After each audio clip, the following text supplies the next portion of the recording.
નમસ્કાર. આજની સુરત ખાતેની એક મહત્વની પ્રેસ વાર્તામાં આપ સબ મીડિયા મિત્રોનું સ્વાગત છે. આજની પ્રેસ વાર્તામાં અમારા આમ આદમી પાર્ટીના નેતા રામભાઈ ધડુક અને ધર્મેશભાઈ પંડેરીની હાજરીમાં એક મહત્વના મુદ્દા ઉપર આજે એક મીડિયા બ્રીફ કરવા માંગીએ છીએ.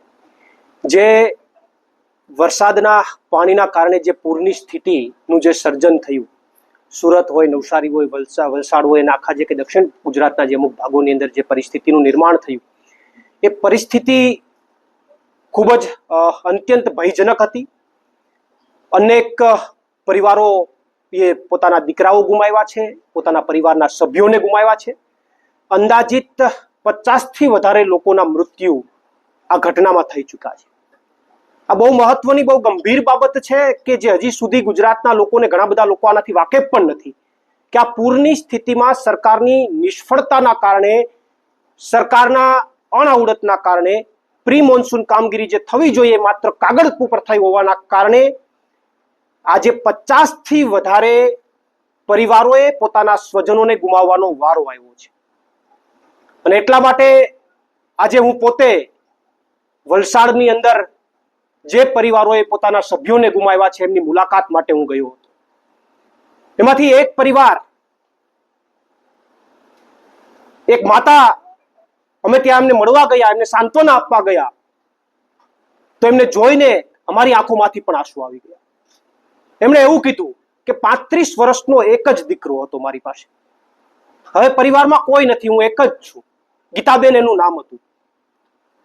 એ મજૂરી કરે છે, કોઈના ઘરમાં સફાઈ કરવા જાય છે, 700 રૂપિયા સફાઈ કરવા જાય એટલે મળે, 2 ઘરે જાય છે 1400 રૂપિયા માત્ર મળે છે.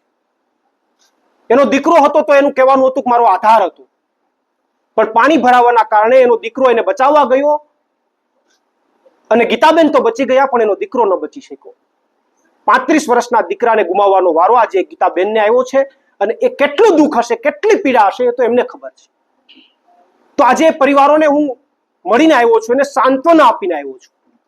પણ દુઃખની વાત એ છે, મેં પરિવારોને પૂછ્યું કે સરકારમાંથી કોઈ આવ્યું છે તમારી પાસે? મુખ્યમંત્રી આવ્યા છે? મિનિસ્ટર આવ્યા છે કોઈ?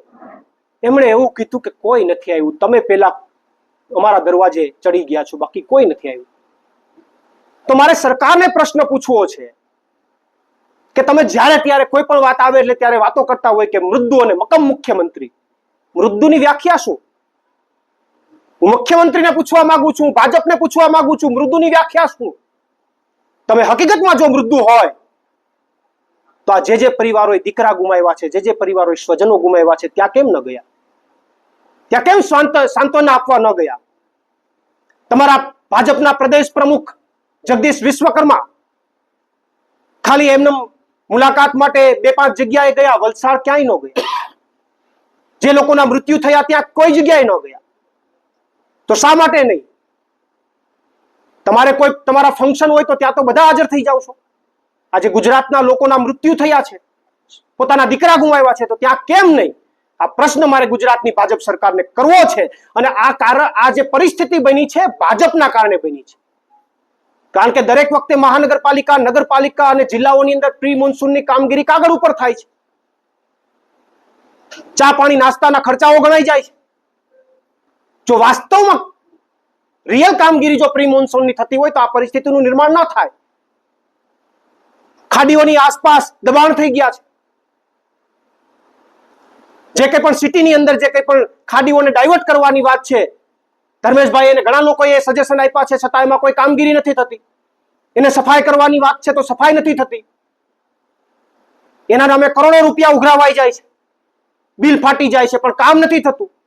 તો તમારી નિષ્ફળતા, તમારો ભ્રષ્ટાચાર અને તમારી અણઆવડતના કારણે આજે ગુજરાતના અનેક ખેડૂતોએ, ગુજરાતના અનેક વેપારીઓએ ભારે નુકસાની ભોગવવી પડી છે. અને આ ગુજરાતના 50થી વધારે પરિવારો એવા છે કે જેને પોતાના સ્વજનને ગુમાવવા પડ્યા છે. ત્યારે અમારી આમ આદમી પાર્ટી વતી આજે અમે ત્યાં પરિવારની મુલાકાત લીધી, અલગ અલગ વિસ્તારોની મુલાકાત લીધી. ત્યારે અમારી માગણી છે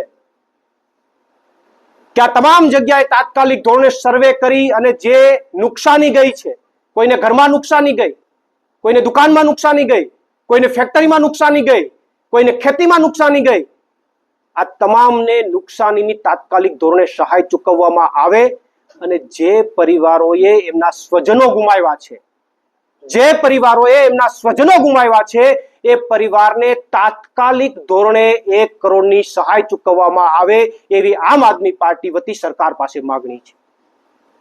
પંજાબની અંદર જ્યારે ફ્લડ આવ્યું ત્યારે તમામ ખેડૂતોને પ્રતિ હેક્ટર 50,000ની જાહેરાત સરકારે કરી હતી. કોઈને નુકસાની ગઈ કે ન ગઈ? તો ગુજરાતની સરકાર કેમ ન કરી શકે? ગુજરાતની સરકાર કેમ ન આપી શકે? અને વાત સહાયના નામે કેશડોલની વાતો કરો છો. આમ તો પ્રધાનમંત્રી મોદી જે છે એ ડિજિટલ દુનિયામાં માને છે, ડાયરેક્ટ કોઈ વછેટીયો ન હોવો જોઈએ, સીધું પેમેન્ટ આપો. તો અત્યારે સીધું ખાતામાં જમા કરાવો ને વછેટિયાને રાખીને હું કામ કેશડોલની કેસેટ વગાડો છો? કેશડોલમાં કટકી થાય છે, રૂપિયા ઉપડી જાય છે. તો આવી અનેક સમસ્યાઓ છે, અનેક મુદ્દાઓ છે. પરંતુ મહત્વની વાત એ છે કે જે કંઈ પણ પરિસ્થિતિ થઈ છે ભાજપના કારણે થઈ છે, એમની અણઆવડતના કારણે થઈ છે. કેટલા વર્ષથી તમે શાસનમાં છો, છતાં પણ મેં વલસાડ પૂછ્યું તો મને કહેવામાં આવ્યું કે દર વર્ષે આવું થાય છે. આ વખતે વધારે પરિસ્થિતિ ગંભીર બની, પણ દર વર્ષે પાણી તો ભરાય જ છે. તો તમે શું કરો છો પ્રી મોન્સૂન કામગીરીમાં? તો સરકારને મારી સીધી માંગ છે કે તાત્કાલિક ધોરણે સહાય, અને જે પરિવારોએ પોતાના સ્વજનને ગુમાવ્યા છે ત્યાં જો હકીકતમાં મુખ્યમંત્રી મૃદુ હોય, જો હકીકતમાં ભૂપેન્દ્રભાઈ પટેલ મૃદુ હોય, તો જે લોકોએ પરિવારના સભ્યો ગુમાવ્યા છે એ પરિવારને અઠવાડિયાની અંદર ત્યાં જઈને સાંત્વના આપે, પહેલા મુલાકાત કરે અને અઠવાડિયાની અંદર એ પરિવારોને 1 કરોડની સહાય આપવામાં આવે એવી અમારી આમ આદમી પાર્ટી વતી માંગ છે.